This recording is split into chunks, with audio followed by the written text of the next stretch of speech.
बच्चों, हम कक्षा 11 की हिंदी पढ़ रहे हैं। हमारी पाठ्य पुस्तक का नाम है अभिव्यक्ति और माध्यम, जो कि हिंदी अनिवार्य और हिंदी साहित्य दोनों के अंतर्गत आती है। बच्चों, आज हम अभिव्यक्ति और माध्यम में व्यवहारिक लेखन के बारे में जानेंगे। व्यवहारिक लेखन क्या होता है, उसी के तहत कार्यालय लेखन और प्रक्रिया।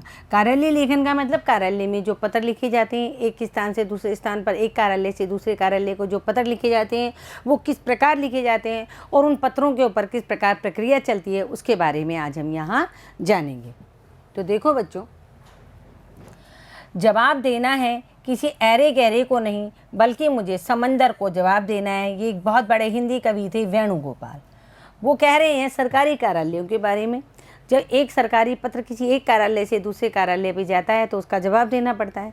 तो सरकारी कार्यालय यानी सरकारी पत्र, सरकारी पत्रों का जवाब देना क्या है, समंदर को जवाब देना जैसा होता है। तो लेखक वेणुगोपाल के अनुसार जब जवाब देना है तो किसी ऐरे गहरे को नहीं, कोई सामान्य व्यक्ति को जवाब नहीं देना है, हमको सरकारी कार्यालय को जवाब देना है, यानी कि हमें समंदर को जवाब देना है। यानी हम एक कार्यालय से दूसरे कार्यालय में जब हम पत्र को भेजते हैं तो पत्र किसी एक व्यक्ति के नाम नहीं जाता है, पत्र कोई एक व्यक्ति नहीं पढ़ता है। उस पत्र को भेजने के, मान लो हमने किसी एक व्यक्ति के नाम वहाँ पत्र भेजा, कार्यालय के नाम वहाँ पत्र भेजा, तो वो पत्र अनेक व्यक्तियों के मध्य से गुजरता हुआ जाता है, उस पर अनेक टिप्पणियाँ लिखी हुई होती है। उसी को देखते हुए लेखक यहाँ कहना चाहते हैं कि मुझे जो जवाब देना है वो समंदर को जवाब देना है, ना कि किसी एक मतलब कि जो निजी व्यक्ति को मुझे जवाब देना है। तो देखो बच्चों, आपको किसी आम सरकारी दफ्तर में जाने का अवसर अवश्य मिला होगा, जहां अपने कागजों और फाइलों के ढेर देखे होंगे। आप कभी किसी सरकारी दफ्तर में गए? बहुत सारे सरकारी दफ्तर होते हैं। हर शहर की राजधानी में एक सचिवालय होता है, उस सचिवालय में बहुत सारे दफ्तर होते हैं, हर विभाग के दफ्तर होते हैं। इसके अलावा अलग अलग हर डिपार्टमेंट के यानी हर विभाग के दफ्तर होते हैं। ये फाइलें, और वहाँ आपने कागजों और फाइलों के ढेर देखे होंगे। दफ्तरों में काम किस में होता है? फाइलों में, यानी कागजों में काम होता है। और ये फाइलें दफ्तरों के कामकाज में महत्वपूर्ण भूमिका निभाती हैं। जो ये फाइलें होती है कागजों की बनी हुई, जिन कागजों में कुछ कुछ लिखा हुआ होता है, यही फाइलें जो दफ्तरों के कामकाज में महत्वपूर्ण भूमिका निभाती है। व्यक्ति 10 से 5 के टाइम में दफ्तर जाता है, क्या करने जाता है? उन फाइलों में ही काम करने जाता है। यानी कि फाइलें हैं, कागज़ हैं, और ये फाइलें ही आगे आगे चलती रहती है। और इन फाइलों के माध्यम से ही, यानी लिखित रूप में जो काम होता है, फिर वो काम हम भौतिक रूप से करते हैं। पहले कार्य को लिखित रूप से करते हैं, फिर उस कार्य को भौतिक रूप से करते हैं। सरकारी कामकाज की जो गाड़ी है वो फाइलों के पहियों पर ही दौड़ती है। यानी सरकारी कामकाज होता है वो बिना लिखे नहीं होता है। पहले हर काम रिटर्न में होता है, हर आदेश लिखित में निकलता है, फिर उसके बाद में वो भौतिक रूप से यानी फिजिकली रूप से होता है। तो ये हम ये कह सकते हैं कि सरकारी जो कामकाज की गाड़ी है वो फाइलों के पहियों पर ही दौड़ती है। किसी भी विषय पर विचार करने और उस पर निर्णय लेने के लिए उस विषय से संबंधित एक फाइल होती है। मान लो हमने कोई विषय लिया किसी भी एक विभाग का, मान लो हमने कोई अपने जल विभाग का, जो हमारा पानी का विभाग है, या विद्युत विभाग से संबंधित हमने कोई एक विभाग देख लिया, और उस विभाग में मान लो विद्युत विभाग में हमने निर्णय लिया कि फला फला मोहल्ले में क्या करना है, एक ट्रांसफार्मर लगाना है। क्या करना है? एक ट्रांसफार्मर लगाना है। तो उसके लिए निर्णय लेने के लिए उससे संबंधित पहले एक फ़ाइल बनेगी। क्या बनेगी? फाइल बनेगी। फाइल के ऊपर एप्लीकेशन लगेगी, उसके ऊपर टिप्पणी लगेगी, उसके बाद वो फाइल है जो नीचे से लेकर के और बड़े अफसर तक पहुँचेगी। यानी हम कोई भी कार्य करेंगे, कोई भी निर्णय लेंगे, उसके लिए हमें एक फ़ाइल बनाना बहुत आवश्यक है। आप भी देखते हो, आप अपने मार्कशीट की फ़ाइल बनाते हो, आपके जो प्रमाण पत्र आते हैं उनकी फ़ाइलें बनाते हो, जो महत्वपूर्ण कागज़ होते हैं, महत्वपूर्ण दस्तावेज होते हैं, उनकी फ़ाइलें बनती है। अब क्या है, किसी भी विषय पर विचार करने या उस पर निर्णय लेने के लिए उस विषय से संबंधित फाइल होती है। उस विषय से संबंधित जो प्रस्ताव या पत्र बाहरी व्यक्तियों या दूसरे कार्यालयों से प्राप्त होते हैं, उन्हें फाइल की दाहिनी तरफ रखा जाता है। मतलब जो विषय है, ये फाइल के 2 पेज होते हैं बच्चों, एक पेज ये रहा और एक पेज ये रहा। हम फाइल जब खोलते हैं तो 2 पेज में हो जाती है। एक होता है उसका दाहिनी साइड और एक होता है उसका बाईं साइड। तो ये देखो, यहाँ लेखक कह रहे हैं कि जो विषय, जिस विषय पे हमको निर्णय लेना है, उस विषय से संबंधित जो प्रस्ताव या पत्र बाहरी व्यक्तियों या दूसरे कार्यालयों से प्राप्त होता है, उन्हें फाइल की दाहिनी तरफ रखा जाता है। मतलब जो प्रस्ताव रखा गया है, यानी किसी ने मान लो मोहल्ले में मैं आपको बता रही हूँ, जैसे कि कहीं किसी गली में या किसी कॉलोनी में या किसी मोहल्ले में ट्रांसफार्मर लगना है, उससे संबंधित एक लेटर आया है, या मोहल्ले वासियों ने लिखा है, या जिन्होंने भी लिखा है कॉलोनी वासियों ने लिखा है कि हमारे यहाँ ट्रांसफार्मर की आवश्यकता है, हमारे यहाँ जो बिजली की वोल्टेज है वो बहुत कम आती है, इसलिए अधिक वोल्टेज के लिए बड़ा ट्रांसफार्मर की आवश्यकता है। तो वो जो पत्र कार्यालय में पहुँचा है वो कहाँ लगेगा? वो पत्र यहाँ दाईं तरफ लगेगा। कहाँ लगेगा? दाईं तरफ। अब इस पत्र का जो जवाब दिया जाएगा वो टिप्पणी के रूप में दिया जाएगा, और बाईं तरफ देखो हम क्या रखेंगे, आपको समझ में आ गया? यानी दूसरे कार्यालय से या दूसरे व्यक्तियों से जो पत्र प्राप्त होता है उसको दाहिनी तरफ रखते हैं। कहाँ रखते हैं? फाइल में दाहिनी तरफ लगा दिया जाता है। किसी प्रस्ताव या विषय पर विचार के लिए जो टिप्पणी लिखी जाती है या मंतव्य प्रकट किए जाते हैं वे फाइल की बाईं तरफ पृष्ठ पर लगे रहते हैं। अब जैसे देखो पत्र आया, उसको हमने यहाँ फाइल के दाईं तरफ लगा दिया। अब इस पत्र के ऊपर हम टिप्पणी लिखेंगे कि भाई ये ट्रांसफार्मर लग सकता है, नहीं लग सकता है, उस गली में कितनी जगह है, या घरों के बीच में कितनी जगह है, रोड पे कितनी जगह है, कितना वोल्ट का ट्रांसफार्मर लगेगा, नहीं लगेगा, उसके ऊपर जो टिप्पणी लिखी जाएगी जस्ट इसके सामने ये बाईं तरफ लगेगी। कहाँ लगेगी? फाइल के बाईं तरफ, ताकि हमको तुरंत पता चल जाए, जब हम फाइल को खोलेंगे तो हमें पता चल जाए ये लेटर आया था और उस लेटर के ऊपर ये टिप्पणी लिखी गई थी, वे किस कारण से ऐसी टिप्पणी लिखी गई, क्या कारण था। तो इस तरह फाइल को हम तैयार करते हैं। अब देखो बच्चों, जैसा कि अभी ऊपर बताया गया है, फाइल के बाईं तरफ का हिस्सा टिप्पण के लिए और दाहिनी तरफ का हिस्सा पत्र व्यवहार को संजो कर रखने के लिए होता है। आपको समझ में आ गया? फाइल को खोला, उसका दाहिनी तरफ का हिस्सा पत्र व्यवहार के लिए, यानी पत्र भेजा गया है या पत्र आया है, और बाईं तरफ का हिस्सा यानी उस पत्र के ऊपर टिप्पणी लिखी गई है। पत्र का जो जवाब है उसको जवाब ना देकर के टिप्पणी के रूप में जो लिखा जाता है, हम देखते हैं ना कोई पत्र होता है, पत्र के नीचे टिप्पणी लिख दी जाती है, कई बार उसके साइड में टिप्पणी लिखी जाती है, जिसको बाईं तरफ लगाया जाता है। अब आगे देखो, सरकारी कार्यालयों की ज़रूरतों को ध्यान में रखते हुए इन पत्रों को कई श्रेणियों में बांट दिया गया है। सरकारी कार्यालयों में कई तरीके के पत्र आते हैं। एक कार्यालय से दूसरे कार्यालय को पत्र भेजा जाता है, एक अफसर से दूसरे अफसर को पत्र भेजा जाता है, एक विभाग से दूसरे विभाग को पत्र भेजा जाता है, आम जनता के द्वारा कार्यालय को पत्र भेजा जाता है। तो इन पत्रों को बहुत सारी श्रेणियों में बांट दिया गया है। मसलन कई पत्र सूचनाएं मांगने या भेजने के लिए लिखे जाते हैं।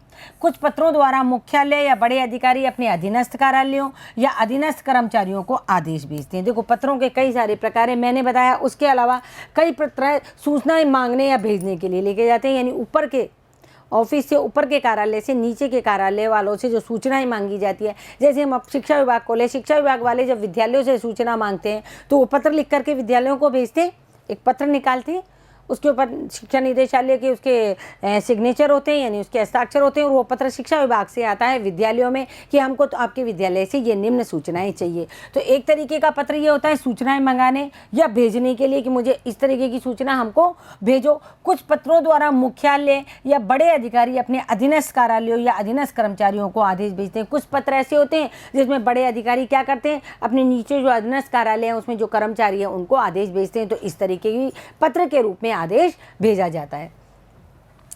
कुछ पत्र अखबारों को विभागीय गतिविधियों की जानकारी देने के लिए भेजे जाते हैं। भाई अखबार है, अखबार के अंदर सूचना कहाँ से पहुंचेगी, हम बताएंगे जब भी तो हमारे विभाग की सूचना अखबार को बताएंगे तभी तो पहुंचेगी, जो पत्रकार आते हैं। तो कुछ पत्र ऐसे होते हैं जो अखबारों को विभागीय गतिविधि की सूचना देने के लिए भेजे जाते हैं।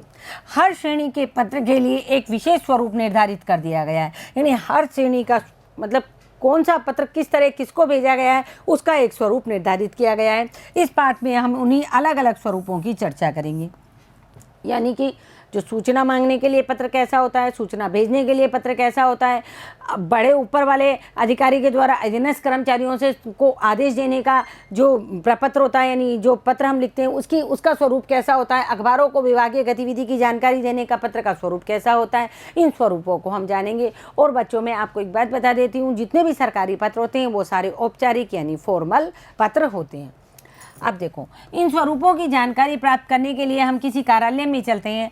आप इसका नाम जानना चाहेंगे? अजी नाम में क्या रखा है, चलिए हम इसका नाम रखते हैं अखिल भारतीय साहित्य संस्कृति संस्थान। यानी हम पत्र व्यवहार को जानने के लिए सबसे पहले क्या करेंगे, मतलब कौन पत्र व्यवहार के स्वरूपों को जानने के लिए हम किसी कार्यालय में चलते हैं। सरकारी कार्यालय बहुत सारे होते हैं, अधिकतर कार्यालय सरकारी ही होते हैं। तो हम उनका सबसे पहले हम क्या करेंगे, हम नाम जानना चाहेंगे भाई ये कौन सा कार्यालय है। जैसे मैंने आपको बताया विद्युत विभाग है, जल विभाग है, इसके अलावा योजना विभाग है, और मतलब सचिवालय में तो सारे ही विभाग हैं। हमारे यहाँ बहुत सारे विभाग हैं। तो यहाँ लेखक कह रहा है कि नाम में क्या रखा है, फिर भी चलो हम इसका नाम रख लेते हैं अखिल भारतीय साहित्य एवं संस्कृति संस्थान। ये क्या है? अखिल भारतीय यानी पूरे भारत का एक जो नेशनल लेवल पे जो ऑफिस है वो है जिसमें साहित्य और संस्कृति से संबंधित कार्यक्रम होते हैं। यह संस्थान का मुख्यालय जिसे महानिदेशालय के नाम से जाना जाता है। अखिल भारतीय साहित्य एवं संस्कृति संस्थान है यह संस्थान का मुख्यालय जिसे महानिदेशालय यानी डायरेक्टरेट किसके नाम से जाना जाता है? डायरेक्टरेट, जो सबसे बड़ा ऑफिस होता है। इससे ऊपर ऑफिस नहीं होता, इसके अंडर में बाकी के जितने भी दफ्तर होते हैं। देश भर में फैले तमाम क्षेत्रीय कार्यालय इसी के नियंत्रण में आते हैं। आइए हम इसके अंदर चलें। यानी अखिल भारतीय साहित्य एवं संस्कृति संस्थान है जो सबसे बड़ा महानिदेशालय है संस्कृति एवं साहित्य संस्थान का। हम इसके क्षेत्रीय कार्यालय बहुत सारे, मतलब जितने भी स्टेट के राज्यों के जितने भी कार्यालय हैं वो सब इसके अंतर्गत आते हैं। तो हम इसके आज अंदर चलें और हम इसके बारे में जानने का प्रयास करेंगे। यह है महानिदेशालय का प्रशासन विभाग। यहाँ एक अनुभाग अधिकारी शंकरन जी पूरी गंभीरता से किसी मसले को सुलझाने में व्यस्त है। महानिदेशालय का प्रशासन विभाग, जहाँ पत्रों की आवाजाही होती है, प्रशासनिक कार्य जहाँ होते हैं, जहाँ हर कार्य निर्धारित किए जाते हैं कि कौन सा कार्य कब और कैसे होगा, तो ये वो प्रशासन विभाग है। वहाँ एक अनुभाग अधिकारी बैठे हैं शंकरन जी, जो पूरी गंभीरता से किसी मसले को सुलझाने में लगे हुए हैं। सामने एक पत्र पड़ा हुआ है जो मसले का केंद्र बिंदु है, यानी वो एक पत्र को पढ़ रहे हैं जो कि वो मामला है, मसला मतलब मामला, उसको उसका केंद्र बिंदु है। उस पत्र को जो है उसका जो मामला है उसको सुलझाने में लगे हुए हैं। पत्र कहाँ से आया है? ये पत्र मुंबई के क्षेत्रीय कार्यालय से आया हुआ है और इस प्रकार है। अब हम पत्र को देखेंगे जो मुंबई के क्षेत्रीय कार्यालय से कहाँ आया है। ये आया है अखिल भारतीय साहित्य एवं संस्कृति संस्थान में आया है, जो कि महानिदेशालय है किसका? संस्कृति एवं साहित्य का। तो आगे देखो ये पत्र किस प्रकार है। ये पत्र एक औपचारिक पत्र है यानी फॉर्मल लेटर है। जितने भी कार्यालय पत्र होते हैं सब औपचारिक होते हैं, यानी नीचे के ऑफिस से ऊपर के ऑफिस में ये पत्र आया हुआ है। अब देखो ये पत्र कैसे लिखा गया है। सबसे पहले पत्र लिखने वाले ने अपने जो नेशनल लेवल का यानी जो भारतीय लेवल का जो हमारा ऑफिस है उसका नाम लिखा है अखिल भारतीय साहित्य एवं संस्कृति संस्थान, और फिर अपने कार्यालय का नाम लिखा है क्षेत्रीय कार्यालय मुंबई से भेजा गया है। किसको भेजा गया है? अखिल भारतीय साहित्य एवं संस्कृति संस्थान को। फाइल संख्या मुंबई कार्यालय 5/2005 और 206 इनके आवक जावक नंबर होते हैं बच्चों। जैसे मैंने कोई पत्र किसी भी कार्यालय को भेजा तो मैं अपने एक रजिस्टर में नोट कर लूँगी कि ये पत्र इस नाम से और इस मेरे कार्यालय से इस नंबर से भेजा गया है इस दिनांक को, तो ये वो नंबर होते हैं। मुंबई 15 मार्च 2005 को ये पत्र भेजा गया है। किसके नाम? महानिदेशक के नाम, अखिल भारतीय साहित्य एवं संस्कृति संस्थान में। तो फिर लिखेंगे महानिदेशक जिसको पत्र भेजा गया है उसका नाम लिखेंगे, पहले अपना पता लिखेंगे, कहाँ से भेजा गया है? क्षेत्रीय कार्यालय से और मुंबई से भेजा गया है, और जो हमारा यहाँ से जावक नंबर है, यहाँ से जो जा रहा है डिस्पैच जिसको अंग्रेजी में कहते हैं 206 नंबर का ये हमारा पत्र है, और हम किसको भेज रहे हैं उसका हम यहाँ एड्रेस लिखेंगे। महानिदेशक अखिल भारतीय साहित्य एवं संस्कृति संस्थान, तिलक मार्ग, नई दिल्ली। बच्चों ये सारा जो पत्र है ये बाईं तरफ चल रहा है। कहाँ चल रहा है? पत्र के बाईं तरफ चल रहा है। अब विषय लिखेंगे मोबाइल फ़ोन पर होने वाले व्यय के लिए निर्धारित सीमा। विषय क्या होता है?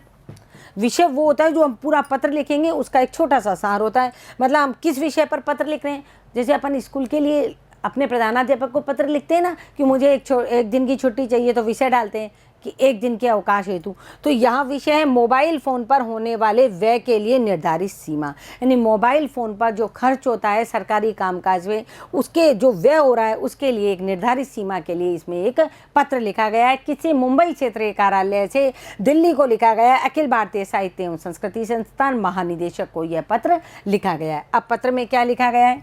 महोदय कृपया अपने परिपत्र का स्मरण करें जिसकी संख्या 24/13/2004 थी, जो 23 नवंबर 2004 को जारी किया गया था। यानी कौन लिख रहा है? क्षेत्रीय कार्यालय का अफसर है, वो किसको लिख रहा है? अपने महानिदेशक को लिख रहा है कि आपका जो परिपत्र है आप उसको ध्यान में लाएं, जिसकी संख्या ये थी और जो 23 नवंबर 2004 को जारी किया गया था। उस परिपत्र में क्या था? उस परिपत्र में यह हिदायत दी गई थी कि मोबाइल फ़ोन पर महीने में 2000 से अधिक खर्च नहीं किया जाना चाहिए। यानी एक आदेश था कमेटी एक बैठी थी महानिदेशक की तरफ से, और महानिदेशालय ने ये आदेश भेजा क्षेत्रीय कार्यालय को कि भाई जो आप महीने में पैसे खर्च करते हो मोबाइल फ़ोन पर जो सरकारी कामकाज की बातों के लिए, उसमें 2000 से ज़्यादा खर्च नहीं करोगे। तो उसकी उस बात को ध्यान में दिला रहे हैं कौन? क्षेत्रीय कार्यालय वाले अखिल भारतीय साहित्य संस्कृति संस्थान के महानिदेशालय को ये बात ध्यान में दिला रहे हैं कि आपका जो परिपत्र था 23 नवंबर 2004 को, उसमें यह हिदायत दी गई थी। अब इस संबंध में मैं निवेदन कर रहा हूँ कि मुंबई स्थित क्षेत्रीय कार्यालय की गतिविधियाँ अत्यंत व्यापक है। अब वो क्षेत्रीय कार्यालय का जो अधिकारी है वो महानिदेशक को आगे लिख के कह रहा है कि मैं इस संबंध में कह रहा हूँ आपने तो 2000 रुपये तय कर दिए, लेकिन हमारे मुंबई स्थित क्षेत्रीय कार्यालय की गतिविधियाँ अत्यंत व्यापक है, यानी कि यहाँ बहुत अधिक गतिविधियाँ होती है साहित्य और संस्कृति से संबंधित। देश के तमाम फिल्म और टेलीविज़न निर्माता मुंबई में ही हैं, आप सबको पता ही है ये मुंबई में है।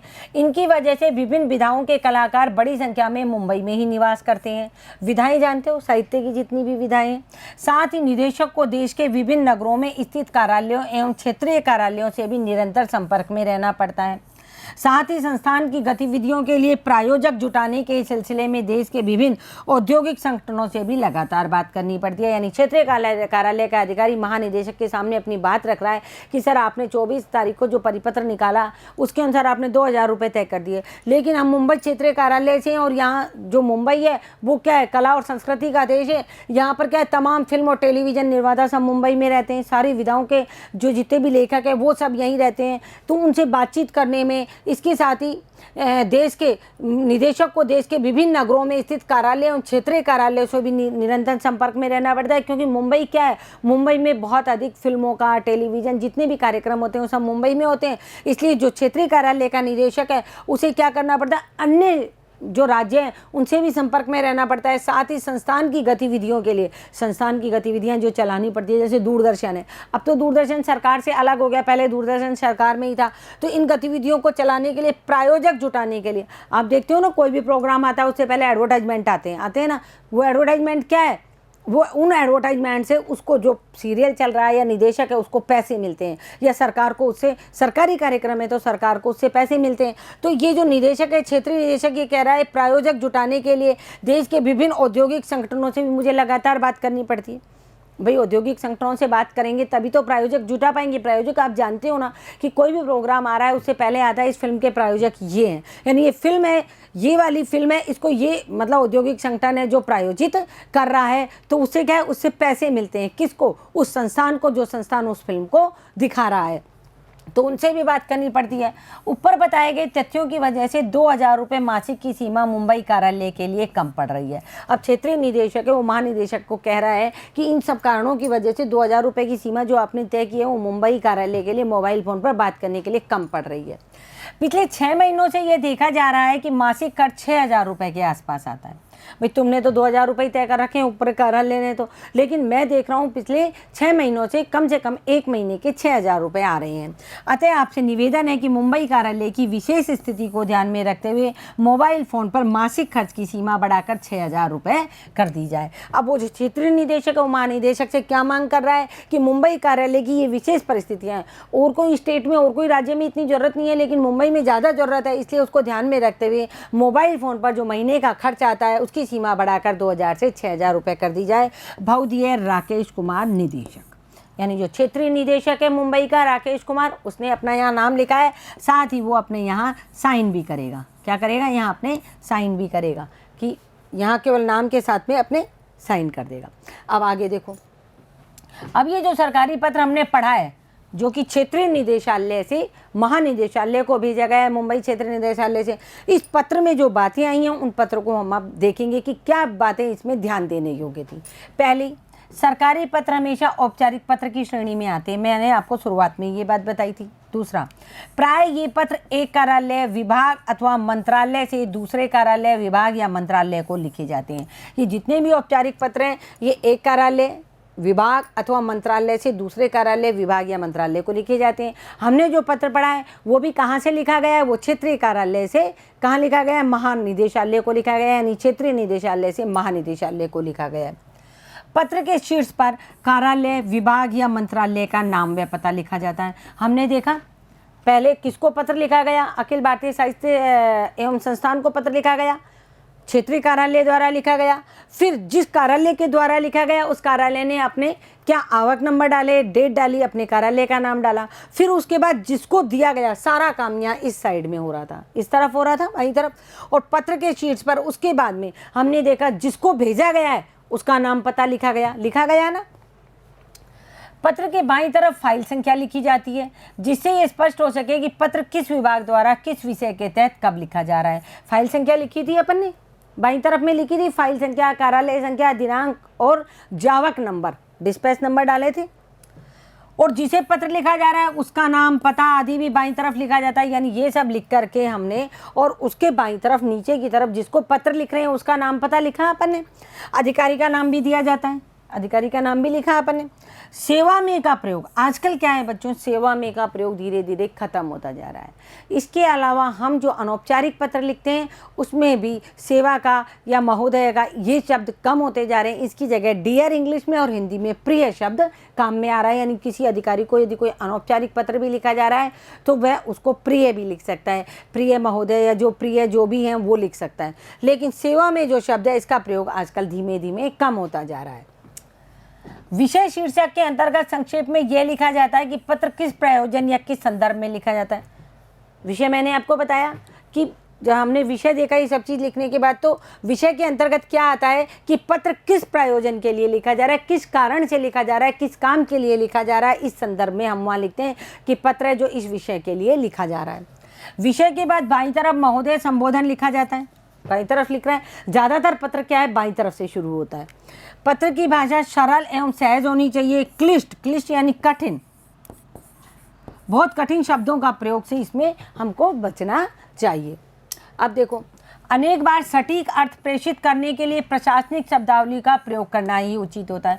कई बार क्या होता है, एकदम बिल्कुल एग्जैक्ट जो शब्द होता है उसको प्रयोग करने के लिए जो प्रशासनिक शब्दावली होती है, जो प्रशासन से संबंधित शब्दावली होती है, उसका प्रयोग करना उचित होता है। इस पत्र के बाईं ओर प्रेषक का पता और तारीख दी जाती है। पत्र के बाईं ओर देखा अपन ने, जो प्रेषक था जिसने पत्र लिखा उसका पता और तारीख दी जाती है। और पत्र के अंत में बहुधीय शब्द का अधोलेख के रूप में प्रयोग होता है। बहुधीय लिखा अपन ने बाईं साइड में, और बहुधीय लिख करके उसका जो पत्र लिखने वाला है उसका नाम लिखा, उसने अपने साइन लिखे और अपना पद नाम लिखा कि मैं कौन सा पद पर कार्यरत हूँ। बहुधीय के नीचे पत्र भेजने वाले के हस्ताक्षर होते हैं और हस्ताक्षर के नीचे कोष्टक में पत्र लिखने वाले का नाम मुद्रित होता है। नाम के नीचे पद नाम भी लिखा जाता है। यहाँ बहुधीय लिखा उसने, और मतलब लेफ्ट साइड में बाईं तरफ, और यहाँ उसने अपने मान लो साइन कर दिए राकेश, और उसने यहाँ अपना नाम लिखा राकेश शर्मा, और नीचे अपना पद नाम लिखा क्षेत्रीय निदेशक। क्या था वो? क्षेत्रीय निदेशक। ये सब चीज़ें लास्ट में नीचे बाईं तरफ आती है। समझ में आ गया आप लोगों को? अब आगे देखो। अब जब शंकरण जी ने पत्र को पढ़ा, शंकरण जी जो कि एक अनुभाग अधिकारी थे जो दिल्ली में बैठे हुए हैं महानिदेशालय में, और उन्होंने इस पत्र को पढ़ा जो बम्बई क्षेत्रीय कार्यालय से आया है, और बड़ा बुरा सा मुँह बनाया। वे पत्र में बताए गए कारणों से कतई सहमत नहीं थे। वो बिल्कुल ही सहमत नहीं थे। भाई जब हमारी मीटिंग हुई, जब कमेटी बैठी, जब 2000 रुपये तय हो गए, तो ये क्या मुंबई वाले फालतू पैसे मांग रहे हैं। उन्हें लगा कि खर्च की सीमा को बढ़ाना फिजूल खर्ची को दावत देना है। यानी शंकरन जी बहुत पुराने अफसर थे, वहाँ पे अनुभाग अधिकारी थे, उनको लग रहा था ये जो मुंबई वाले हैं फालतू पैसे मांग रहे हैं और क्या कर रहे हैं, फिजूल खर्ची को बढ़ा रहे हैं। अगर एक जगह डील दे दी जाए तो ऐसी 10 मांगे लेकर और 10 लोग सामने आ जाएंगे। मतलब अगर मुंबई को डील दे दी जाएगी तो और बाकी के लोग भी आ जाएंगे, बाकी शहरों के, बाकी क्षेत्रों के लोग भी आ जाएंगे, कहेंगे हमें भी पैसे बढ़ाओ मोबाइल में। लेकिन यह तो उनकी व्यक्तिगत राय थी। ये क्या थी? शंकरन जी की जो कि अनुभाग अधिकारी थे, ये इनकी व्यक्तिगत राय थी, यह कोई एक सरकारी राय नहीं थी। दफ्तर का एक अपना तरीका होता है और निर्णय में अन्य दूसरे लोगों की भी भूमिका होती है। यानी हम दफ्तरों में क्या होता है, एक ही व्यक्ति सारे काम नहीं कर सकता। उसके लिए अगर बड़ा अफसर है तो उसको भी अपने नीचे वाले जो अफसर हैं, नीचे वाले जो लोग हैं, उनसे सहमति लेनी पड़ती है और सब मिल करके काम को करते हैं। तो ये जो फिजूल खर्ची का जो मतलब बनाया, ये शंकरन जी का क्या था, अपना एक निजी सोच थी उनकी। लिहाजा उन्होंने वह पत्र अपने सहायक ज्ञान प्रकाश जी को इस निर्देश के साथ भेजा कि इस पर आवश्यक कार्रवाई की जाए। अब उन्होंने महानिदेशालय को ये पत्र प्राप्त हुआ। महानिदेशालय ने संकरण जी को दिया, अनुभाग अधिकारी को, और अनुभाग अधिकारी ने क्या किया, ये अपने सहायक ज्ञान प्रकाश जी को ये पत्र दे दिया और कहा कि इस पर आवश्यक कार्रवाई की जाए, मतलब इसको पढ़ें और इस पर ध्यान दें और फिर इसके ऊपर टिप्पणी लिखें, इस पर आवश्यक कार्रवाई करें। ज्ञान प्रकाश जी खुर्राट सहायकों में से एक हैं। ज्ञान प्रकाश जी संकरण जी के सहायक थे, बड़े खुर्राट थे, विभाग में लंबे अरसे से, और इस वजह से विभागीय ज्ञान के भंडार है, यानी इस विभाग में बहुत लंबे अरसे से उनको बहुत अधिक अनुभव है, तो वो क्या है, विभागीय ज्ञान के भंडार है कि विभाग में क्या क्या काम कैसे कैसे होता है। उन्हें कार्यालय नियमावली की चलती फिरती लाइब्रेरी कहना कोई अतिशयोक्ति नहीं है, यानी उन्हें कार्यालय की हर बात, छोटी छोटी बात बहुत अच्छे से पता है, वो हर चीज़ को जानते हैं क्योंकि वो बहुत लंबे समय से हैं, इसलिए उन्हें कार्यालय नियमावली यानी कार्यालय के जो नियम है उसकी चलती फिरती लाइब्रेरी भी, उनको पुस्तकालय भी कहा जाता है। ये कोई अतिशयोक्ति नहीं होगी, यानी बड़ा चढ़ाकर कहने वाली बात नहीं होगी। अतिशयोक्ति का मतलब बहुत अधिक बड़ा चढ़ाकर कहने वाली बात नहीं होगी, वो वास्तव में ही कार्यालय की एक लाइब्रेरी है। ज्ञान प्रकाश जी ने तुरंत वह फाइल निकाली जो मोबाइल फ़ोन के खर्च में कटौती से संबंधित थी। वो 2004 वाली जो फाइल थी उस फाइल को निकाली और उसमें देखा कि फ़ोन के खर्च से कटौती से संबंधित उस फाइल को निकाल करके पढ़ा, भाई ये पत्र आया है। तो पहले मीटिंग में जब तय हो गया था कि 2000 रुपये देंगे, तो उस पत्र को उन्होंने दोबारा निकाला। अब फाइलें इसीलिए बनाई जाती है ताकि हम उसको तुरंत निकाल करके देख लें। फाइल और इसमें लगे परिपत्र उन्हें मुखाग्र थे, मुखाग्र यानी उनके सामने थे, मुख के सामने थे। फिर भी उन्होंने उस पर एक नज़र डालने के बाद फाइल पर कुछ इस प्रकार टिप्पणी लिखी। अब उन्होंने जो पत्र आया, उस पत्र को, पत्र आया क्षेत्रीय कार्यालय मुंबई से, उस पत्र को तो यहाँ लगा लिया आवक पत्र को, और यहाँ उन्होंने उस पत्र के ऊपर एक टिप्पणी लिख दी। क्या टिप्पणी लिखी वो हम यहाँ देखेंगे। अब देखो, मुख्य टिप्पणी या इसको नोटिंग भी कहते हैं इंग्लिश में। टिप्पणी किस में लिखी? प्रशासनिक भाषा में। यह टिप्पणी मुंबई स्थित क्षेत्रीय कार्यालय के निदेशक के उस पत्र से संबंधित है जिसकी फाइल संख्या मुंबई का कार्यालय 5/2005/2005 है। देखो, शुरुआत में सबसे पहले नंबर लिखे हैं उन्होंने कि यह जो टिप्पणी है जो मैं लिखने जा रहा हूँ, ये किसके लिए लिखने जा रहा हूँ? क्षेत्रीय कार्यालय के निदेशक के उस पत्र से संबंधित टिप्पणी है जिसकी फाइल संख्या मुंबई कार्यालय 5/2005 है और जो दिनांक 15 मार्च 2005 को भेजी गई है। यानी टिप्पणी लिखने से पहले उन्होंने अपनी नींव मजबूत कर ली कि मैं बिल्कुल सही सही लिख रहा हूँ, सही सही संख्याएं, कार्यालय नंबर, जावक पत्र, तारीख सब उन्होंने लिख दी। पत्र में ये निदेशक ने मोबाइल फ़ोन के मासिक व्यय पर लगाई गई सीमा को 2000 रुपये से 6000 रुपये तक बढ़ाए जाने का आग्रह किया है। अब आगे टिप्पणी में उन्होंने लिखा कि भाई जो पत्र आया उस पत्र में ये मांग की गई है कि वहाँ के जो क्षेत्रीय कार्यालय के निदेशक हैं वो जो मोबाइल फ़ोन का जो खर्चा है उसको 2000 से बढ़ा करके 6000 करवाना चाह रहे हैं। इस संदर्भ में महानिदेशालय द्वारा दिनांक 23 नवंबर 2004 को जारी प्रपत्र पर ध्यान देना आवश्यक है। अब ज्ञान प्रकाश जी ये लिख रहे हैं कि क्षेत्रीय कार्यालय के जो निदेशक हैं उनको महानिदेशालय जो बड़ा ऑफिस है दिल्ली का, उसमें दिनांक 23 को नवंबर को 2004 को परिपत्र पर ध्यान देना जरूरी है कि परिपत्र में क्या लिखा हुआ है कि केवल 2000 रुपये ही मिलेंगे। और जो इस फाइल की पृष्ठ संख्या 12 पर है, किस पर है? जो फाइल मैंने खोली है क्षेत्रीय कार्यालय की उसकी पृष्ठ संख्या 12 पर ये बात लिखी हुई है। ये बात क्षेत्रीय कार्यालय वालों को ध्यान में लानी चाहिए। इस परिपत्र में खर्च की सीमा 2000 रुपये निर्धारित कर दी गई है और किसी भी परिस्थिति में किसी प्रकार की छूट का प्रावधान नहीं है। यानी कि ज्ञान प्रकाश जी ने अब उस पत्र के ऊपर टिप्पणी लिख दी कि भाई इसमें किसी भी प्रकार की कोई छूट नहीं दी जाएगी। इस फाइल की जो क्षेत्रीय कार्यालय मुंबई की फाइल हमारे पास है उसके 12 नंबर के पृष्ठ पर ये हमने पहले ही अंकित कर दिया गया है, इसलिए क्षेत्रीय कार्यालय वाले इस बात को समझ लें। इस सिलसिले में कृपया इस फाइल में इसी विषय पर की गई पहले की टिप्पणी को देखें जो पृष्ठ संख्या 8 टिप्पणी पर है। टिप्पणी को पढ़ने से स्पष्ट है कि खर्च की सीमा का निर्धारण सभी पहलुओं पर विचार करने के बाद सोच समझ कर लिया गया है। आगे क्या लिखा है ज्ञान प्रकाश जी ने? आगे लिखा है कि इस सिलसिले में, किस सिलसिले में? भाई ये मोबाइल का खर्च, पैसे और मांग रहे हैं मोबाइल खर्च के लिए। इस सिलसिले में कृपया इसी फाइल में, जो उनकी फाइल है क्षेत्रीय कार्यालय की, उसी फाइल में इस विषय पर पहले की टिप्पणी को देखिए। हमने पहले भी एक टिप्पणी करके भेजी है। पृष्ठ संख्या 8 पर यह टिप्पण है कि इस टिप्पणी को पढ़ने से स्पष्ट होता है कि खर्च की सीमा का निर्धारण सभी पहलुओं पर विचार करने के बाद सोच समझकर लिया गया है कि हम 2000 रुपये से ज़्यादा सरकार खर्च नहीं कर सकती है।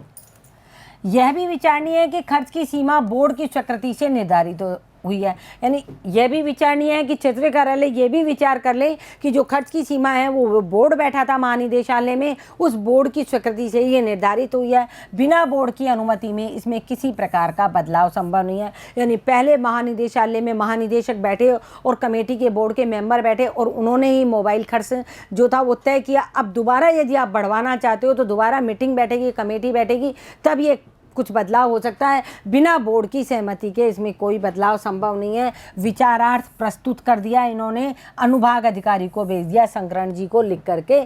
किसने? ज्ञान प्रकाश सहायक ने। अब देखो बच्चों, जब हमने पत्र लिखा था तो बहुदिया और यहाँ लिखा था, लेकिन यह टिप्पणी है, इसलिए ज्ञान प्रकाश जो नाम है जिसने टिप्पणी लिखी है वो हमारे पत्र इसके टिप्पणी के दाईं तरफ आएगा। ज्ञान प्रकाश सहायक ने अनुभाग अधिकारी शंकरण को यह टिप्पणी लिख करके प्रस्तुत कर दी।